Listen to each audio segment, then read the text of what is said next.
الحمد لله نحمده ونستعينه ونستغفره ونؤمن به ونتوكل عليه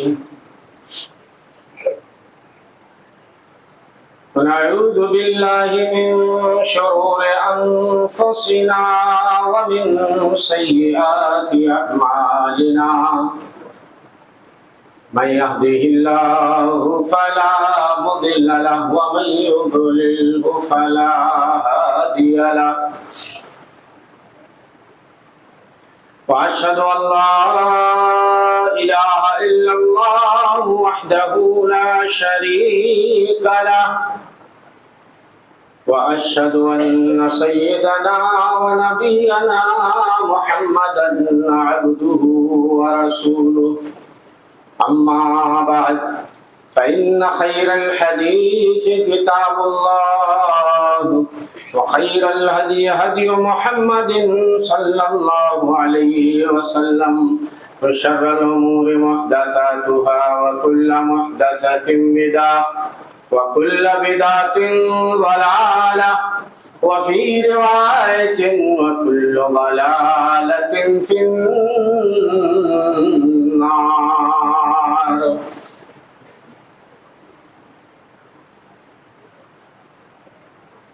فقد قال الله تعالى في كتابه الحكيم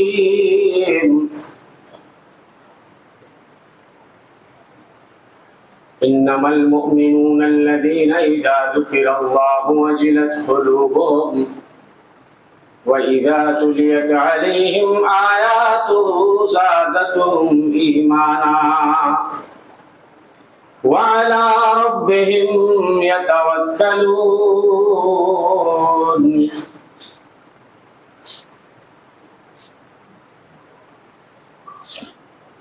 تمام تعریفیں حمد و ستائش کبریائی اور بزرگی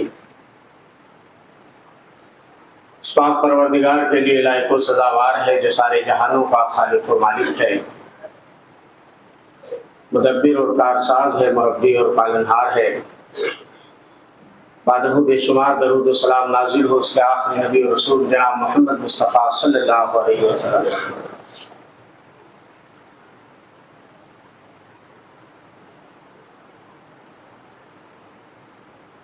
حضرات،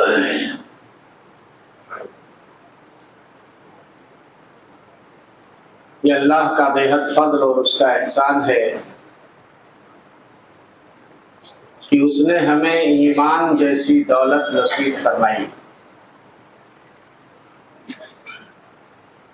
ایمان یہ دل کے تصدیق کا نام ہے.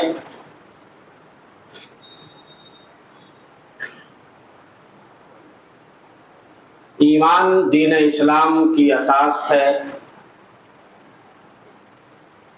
یہ ہمارے عقیدے کی بنیاد ہے اور اسی پر تمام اعمال کی بنیاد ہے. سینے میں اگر ایمان نہ ہو تو کوئی بھی عمل قابل قبول نہیں ہوگا. پہاڑ جیسی نیکیاں بھی قیامت کے دن کچھ کام نہیں آئیں گی اگر آدمی کے دل میں ایمان نہ ہو.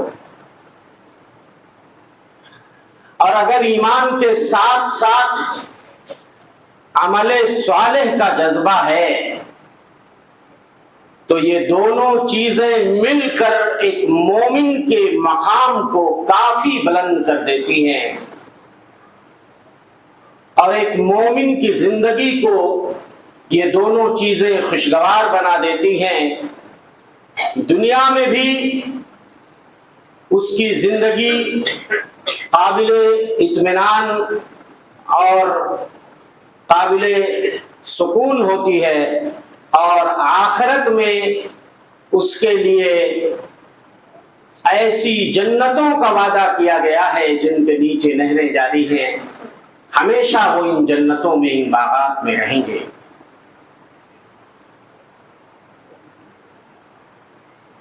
اللہ فرماتے ہیں الذین آمنوا ولم یلبسوا ایمانہم بظلم اولئک لہم الامن وہم مہتدون.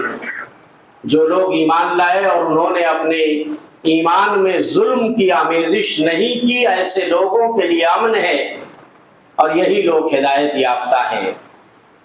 جب یہ آیت کریمہ اترتی ہے صحابہ بڑا پریشان ہو جاتے ہیں، فرماتے ہیں اینا لا یظلم نفسہ یا رسول اللہ صلی اللہ علیہ وسلم، اللہ فرماتا ہے جو ایمان لائے اور اپنے ایمان میں ظلم کو نہیں ملایا ان کے لیے امن ہے۔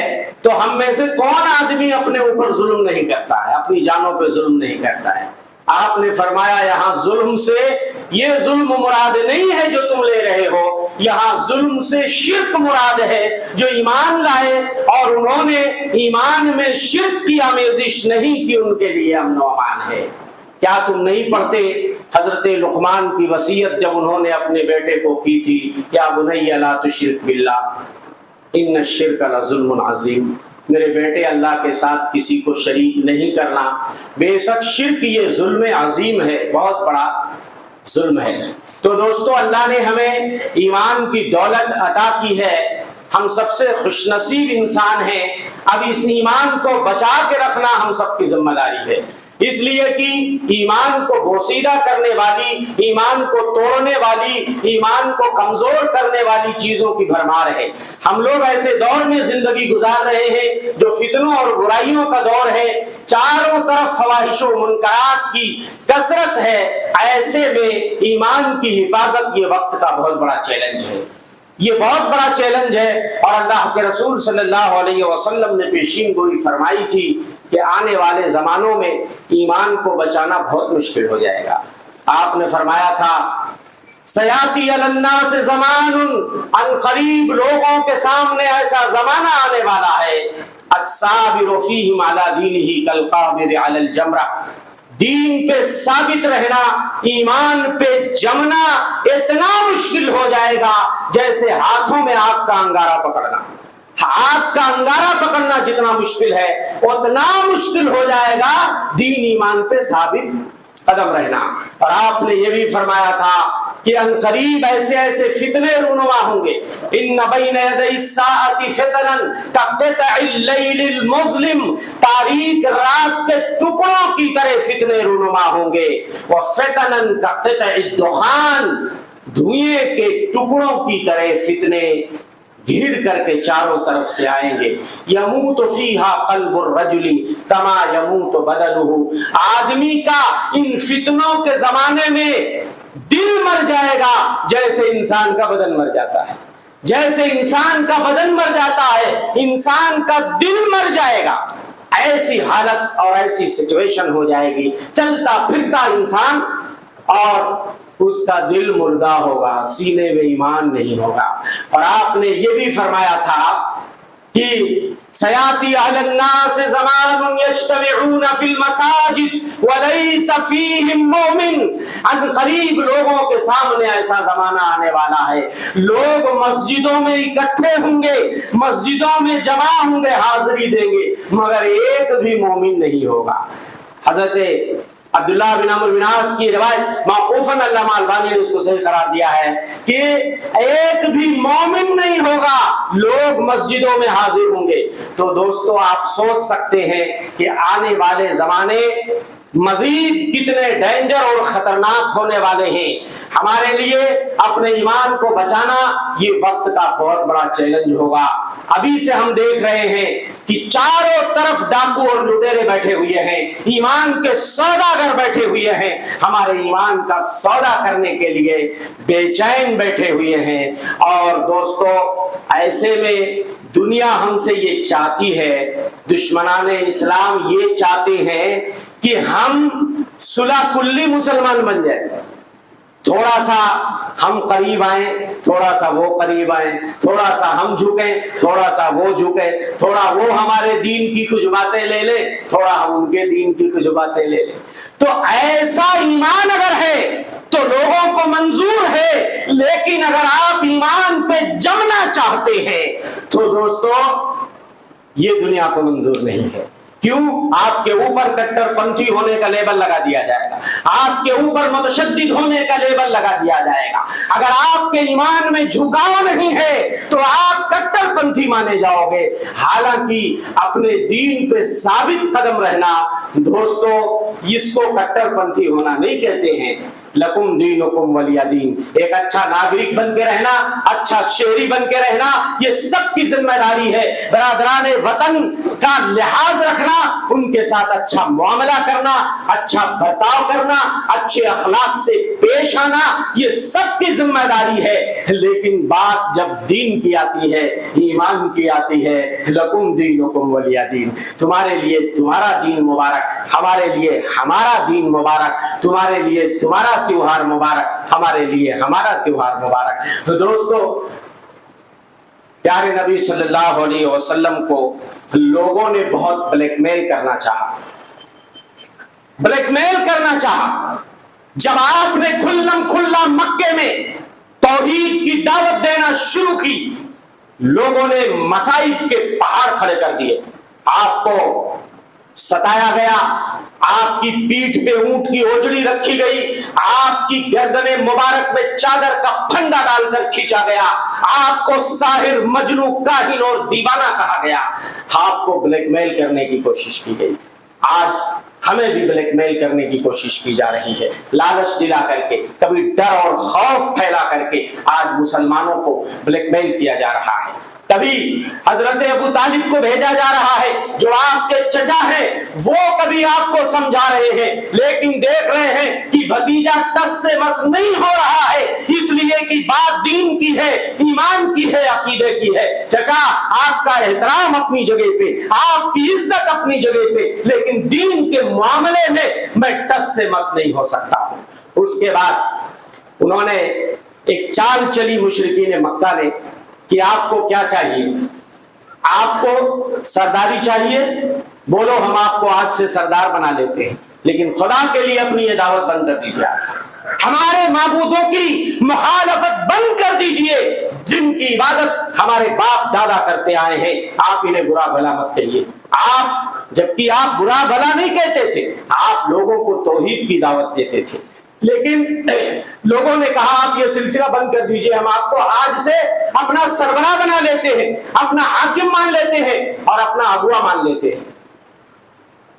آپ نے انکار کر دیا۔ لوگوں نے کہا آپ کو دولت چاہیے، دولت کا انبار لگا دیتے ہیں، بولیے کتنی دولت چاہیے آپ کو؟ آپ نے کہا مجھے دولت کی کوئی ضرورت نہیں ہے، شادی کرنی ہے، بولو سب سے عرب کی حسین و جمیل لڑکی سے ہم آپ کا نکاح کرائیں گے، اور اگر آپ کے اوپر کوئی بھوت پریت جنات شیطان آسیب کا معاملہ ہے تو ہم اس کا علاج بھی کرا دیں گے، علاج بھی کرا دیں گے۔ لیکن جب دیکھا کہ پیارے نبی صلی اللہ علیہ وسلم ٹس سے مس نہیں ہو رہے ہیں، اس کے بعد انہوں نے کہا کہ تھوڑا سا آپ ہمارے دین کی کچھ باتیں لے لیجئے اور ہم آپ کے دین کی کچھ باتیں لے کر کے اس پہ عمل کر کے دیکھتے ہیں، اگر آپ کے دین میں کچھ بھلائی ہوگی تو ہمیں وہ بھلائی مل جائے گی، اور اگر ہمارے دین میں کچھ بھلائی ہوگی تو آپ کو وہ بھلائی مل جائے گی۔ قرآن کی آیت اتر گئی، قُلْ يَا أَيُّهَا الْكَافِرُونَ لَا أَعْبُدُ مَا تَعْبُدُونَ، اے نبی آپ اعلان کر دیجئے، او لوگوں جو اللہ کا تم انکار کرتے ہو، جس کی تم عبادت کرتے ہو اس کی میں عبادت نہیں کرتا، اور جس کی میں عبادت کرتا اس کی تم نہیں کرتا۔ صاف اعلان کر دیا گیا آخر میں، لکم دینکم ولی دین۔ دوستو، تو ایمان کو بچانا یہ وقت کی سب سے بڑی ضرورت ہے۔ دوستو، اس دنیا میں نبیوں کے ایمان کے علاوہ کسی کے ایمان کی گارنٹی نہیں لی گئی۔ نبیوں کو اپنے ایمان بچانے کی کتنی فکر تھی، موت کے وقت وصیت کرتے تھے اپنے بچوں کو۔ حضرت ابراہیم اور یعقوب کی وصیت دیکھ لیجیے، وَوَصَّى بِهَا إِبْرَاهِيمُ بَنِيهِ وَيَعْقُوبُ۔ یاد کرو جب حضرت ابراہیم نے کلمہ توحید کی وصیت اپنے بیٹوں کی وہ موت کے وقت، اور اسی کلمے کی وصیت حضرت یعقوب نے کی۔ یا بنی ان اللہ اصطفى لکم الدین فلا تموتن الا وانتم مسلمون۔ جب حضرت یعقوب نے اپنے بیٹوں سے کہا او میرے بیٹو، اللہ نے دین اسلام کو تمہارے لیے چن لیا ہے، دین اسلام جیسے مذہب کو تمہارے لیے چن لیا ہے، تو میرے بیٹو تم دنیا سے جانا تو حالت اسلام میں جانا، حالت اسلام میں جانا۔ اور پڑھیے اللہ کا فرماتے ام کنتم شہداء اذ حضر یعقوب الموت، کیا تم اس وقت حاضر تھے جب حضرت یعقوب کی وفات کا وقت قریب آیا؟ اذ قال لبنیہ ما تعبدون من بعدی، جب انہوں نے اپنے بیٹوں سے کہا او میرے بیٹوں میرے مرنے کے بعد تم کس کی عبادت کرو گے، اپنی پیشانی کس کے آگے جھکاؤ گے، اپنی پیشانی کس کے آگے، اپنا ماتھا کس کے آگے جھکاؤ گے؟ تو بیٹوں نے بیک زبان کہا قالوا نعبد الہک و الہ آبائک ابراہیم و اسماعیل و اسحاق الہا واحدا ونحن له مسلمون۔ بیٹوں نے کہا ابا گھبرانے کی کوئی بات نہیں ہے، گھبرانے کی ضرورت نہیں ہے، جس ذات کی عبادت آپ کرتے رہے ہو، آپ کے پرکھے اور باپ دادا کرتے رہے ہیں، حضرت ابراہیم جس کی عبادت کرتے رہے ہیں، حضرت اسماعیل جس کی پوجا کرتے رہے ہیں، حضرت اسحاق جس کی عبادت کرتے رہے ہیں، الہا واحدا، اسی ایک پروردگار کی عبادت ہم بھی کریں گے، وَنَحْنُ لَهُ مُسْلِمُونَ، اور ہم اسی کے تابع فرمان بن کر رہیں گے۔ یہ نبیوں